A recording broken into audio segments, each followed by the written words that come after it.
आकिब, कल हमने मैच खेला, 102 रन से हमने नमीबिया को शिकस्त दी, बड़ा अच्छा हुआ, सुपर 8 के लिए क्वालिफाई कर लिया, डू और डाई डेफिनेटली हमारे लिए मैच था। लेकिन कल जो है बाबर आजम डगआउट में बैठे रहे और बड़ा मस्कीनों वाला मुंह बना हुआ था, उनका इंतजार करते रहे अपनी बारी का, और जो उनके नाकदीन हैं, जो उन पर तनकीद करते हैं, वो इसमें बड़ा खुश थे कि भाई ये वो बात थी जो हम पिछले 5-6 सालों से कह रहे थे। अब आकर सलमान अली आगा ने जरा दिल गुर्दा दिखाया कि बाबर आजम को बिठाए रखा है, बाबर से ऊपर शादाब को भेजा है, क्योंकि टीम को उसकी जरूरत थी। देखिए हमजा, कल ये जो बाबर आजम वाला मामला हुआ है, इस पे यकीनन हम भी हैरान थे कि 5वें नंबर पर भी नहीं भेजा उनको, चौथे नंबर पर भी नहीं भेजा। लेकिन ये एक अच्छी चीज है कि पाकिस्तान की टीम की जो मैनेजमेंट है, जो थिंक टैंक है, उनको पता चल गया है कि हमें मैच के हिसाब से प्लेयर्स की जरूरत है, ना कि बड़े नामों के हिसाब से। तो बाबर आजम का वहां पर ना बिल्कुल ठीक था, क्योंकि ख्वाजा नाफे जो सिचुएशन थी, तकरीबन 13वें ओवर में आउट हुए थे दूसरे बल्लेबाज, तो उसके बाद ख्वाजा नाफे का ही आना बनता था, क्योंकि ख्वाजा नाफे एक तो हिट अच्छी लगा लेते हैं, और जिसना उन्होंने पहली बॉल पर चौका लगाया, आल्दो के वो पिच को सही तरह रीड नहीं कर सके, जल्द शॉट लगाने के चक्कर में या बड़ी शॉट लगाने के चक्कर में वो आउट हो गए। कल की पिच बिल्कुल वैसी नहीं थी, जरा ठहर के खेलने वाली पिच थी। और अगर बाबर आजम को कल, मैं समझता हूँ कल बाबर आजम को ओपन करवाया जाता तो बाबर आजम के लिए बिल्कुल सूटेबल पिच थी, जहाँ पर आके वो अपना टाइम इन्वेस्ट करके उसके बाद उसको जो है वो उससे फायदा उठाएं। लेकिन बाबर आजम, जब हमारी शाह खान से बात हुई प्रेस कॉन्फ्रेंस में, तो इस हवाले से जब उनसे बात हुई, उन्होंने कहा ये प्लान का हिस्सा था, बाबर आजम को भी पता था इस चीज का, और तमाम जो है वो मैनेजमेंट को भी पता था, क्योंकि अकॉर्डिंग टू सिचुएशन में खेलना है। नीचे नवाज थे, शराब खान खुश थे, पुत थे, उस्मान खान थे, ख्वाजा नाफे थे, तो इस तरह से बाबर आजम की बैटिंग नहीं आई। हालांकि के बाबर आजम के जो फैंस हैं वो इस चीज पर काफी नाराज दिखाई दे रहे हैं कि बाबर आजम को बैटिंग क्यों नहीं दी। तो बाबर आजम की, जिसमें हम कल भी बात कर रहे थे, पहले भी बात करते हैं, बाबर आजम का मिडल ऑर्डर में अगर वो खेलते हैं तो बाबर आजम प्लेइंग 11 का हिस्सा नहीं बनते। बाबर आजम अगर इस T20 स्क्वाड में या इस T20 जो पाकिस्तान का प्लेइंग 11 है, अगर बाबर आजम को इस प्लेइंग 11 में रखना है तो बाबर आजम सिर्फ और सिर्फ एज अ ओपनर खेल सकते हैं, क्योंकि नंबर 1 पर जो 1 डाउन है वो सलमान अली आगा अच्छी हिटिंग कर रहे हैं पिछले कुछ हफ्ते से।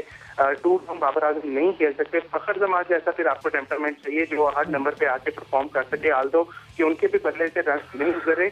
लेकिन एक ये मुझे लगता है कि मैनेजमेंट की तरफ से बाबर आजम को एक मैसेज था, अगर तो इस मैसेज को समझना चाहें कि बाबर आजम मिडल ऑर्डर में फिट नहीं हो रहे और बाबर आजम को आप ओपन ही करवाना चाहिए, अगर तो उनको प्लेइंग 11 में रखना है। अदरवाइज बैक पे आपके ख्वाजा नाफे बैठे हैं, फखर जमान बैठे हैं, फिर आपका बैटिंग ऑर्डर है वो फ्लक्चुएट हो सकता है। हमने एशिया कप में देखा, साइम अयूब जो है नीचे बैटिंग करने आए थे।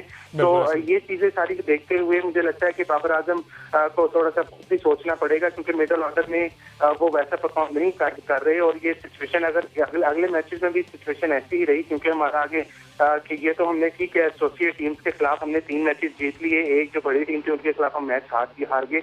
अब जो है हमारा असल वर्ल्ड कप 21 फरवरी से शुरू होना है, जिसको कह सकते हैं कि यहीं से वर्ल्ड कप शुरू होना है। न्यूजीलैंड पहले है, फिर उसके बाद इंग्लैंड है, फिर श्रीलंका है।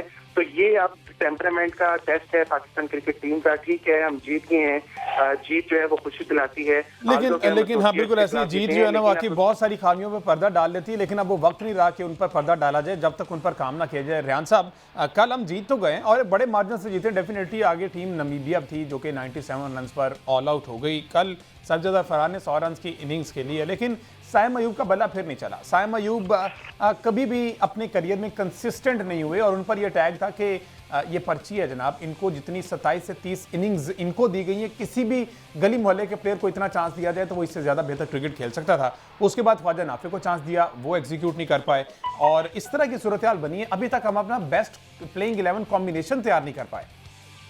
बिल्कुल ठीक कह रहे हैं हमजा। हम साइम अयूब को अगर एज हासिल है तो वो उनकी जो बॉलिंग की वैरायटी है, वो कैरम बॉल और ऑफ ब्रेक जितनी अच्छी कर रहे हैं, उसी वजह से वो टीम में है। अदरवाइज बैटिंग में अगर देखा जाए तो साइम अयूब को निचले ऑर्डर पे ले आना चाहिए। साइम अयूब बिल्कुल परफॉर्म नहीं कर पा रहे, और ये आज से नहीं, पिछले 5 से 6 माह से साइम अयूब जो है कंसिस्टेंटली फेल हो रहे हैं, और उनको ये लग्जरी मिली हुई है कि वो 4 ओवर अच्छे करा लेते हैं तो उनको टॉप ऑर्डर पे जो है ओपनिंग का स्लॉट पहले ही पावर जो प्ले होता है 6 ओवर का सबसे इंपॉर्टेंट है। अगर उसमें आपको ओपनर स्कोर नहीं कर रहा, आप देख लें जितने लीडिंग रन स्कोरर्स हैं, टिम साइफर्ट हो गए, साहबजादा फरहान हो गए, फिन एलन हो गए, वो सारे ओपन पे का के रन बना रहे हैं। तो और हमारे ओपनर जो है साइम अयूब साहब, वो कंसिस्टेंटली फेल हो रहे हैं। और दूसरी बात रहेगी बाबर आजम की, बाबर आजम को अब ये कल एज अ वेकअप कॉल लेना चाहिए, उन्हें खुद ये रियलाइज कर लेना चाहिए। अच्छा, रियान साहब की लाइन में डिस्टॉर्शन है जी, जरा चेक कीजिएगा। अहमद कुरैशी की तरफ आ जाते हैं। अहमद साहब, मैच हम जीत गए, 102 रन से जीत गए, लेकिन बहुत से ऐसे खिलाड़ियों जिन पर बात हो रही है, जिसमें Babar Azam top of the list है, शादाब खान है, ख्वाजा नाफे हैं, साहिबजादा फरहान, 100 करके भी उन पर तनकीद की जा रही है कि जनाब छोटी टीमों के खिलाफ परफॉर्म कर रहे हैं। इंडिया के खिलाफ जिस तरह से इनके आत्मा फूल गए थे वो भी सबके सामने है। तो सबसे पहले बाबर की जो बात है कि आकिब ने कहा कि बाबर को इस प्लान का ऑलरेडी पता था, टीम ने पहले डिसाइड किया था कि बाबर को हम नहीं भेजेंगे, लेकिन बाहर बैठे कुछ एक्स क्रिकेटर्स कह रहे हैं कि बाबर वाज सरप्राइज जब उनको नहीं भेजा जा रहा था। तो ये एक सीनियर प्लेयर के साथ ज्यादती है और ऐसा होना चाहिए था बड़ा अरसा पहले ही। शायद आप समझ गए हो कि मैं किस प्लेयर की तरफ इशारा कर रहा हूं जिन्होंने ये बात की है। देखें, जो सीनियर प्लेयर पिछले 10 साल से पाकिस्तान क्रिकेट टीम पे मुसल्लत है और उसकी जो ज्यादतियां हैं पाकिस्तान क्रिकेट के हवाले से और पाकिस्तान क्रिकेट टीम के हवाले से, उन ज्यादतियों के आगे ये ज्यादती कुछ भी नहीं है कि अगर कल उसको बैटिंग पे नहीं भेजा गया।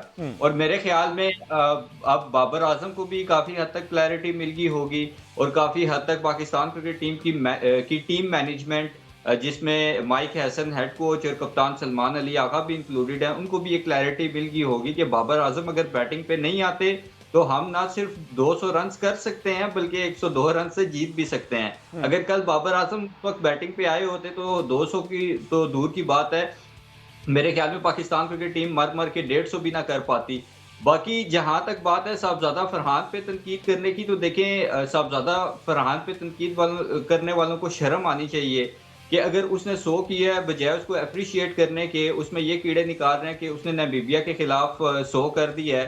तो बाबर आजम साहब या बाकी जो सुपरस्टार्स, सो कॉल्ड सुपरस्टार्स हमारी टीम में इंक्लूड हैं या टीम पे मुसल्लत है, मैं कहूँगा उन्होंने पिछले 10 सालों में कितने हमें ICC man of the matches लेके दिए हैं और कितने पाकिस्तान को मैचेस जिताए हैं।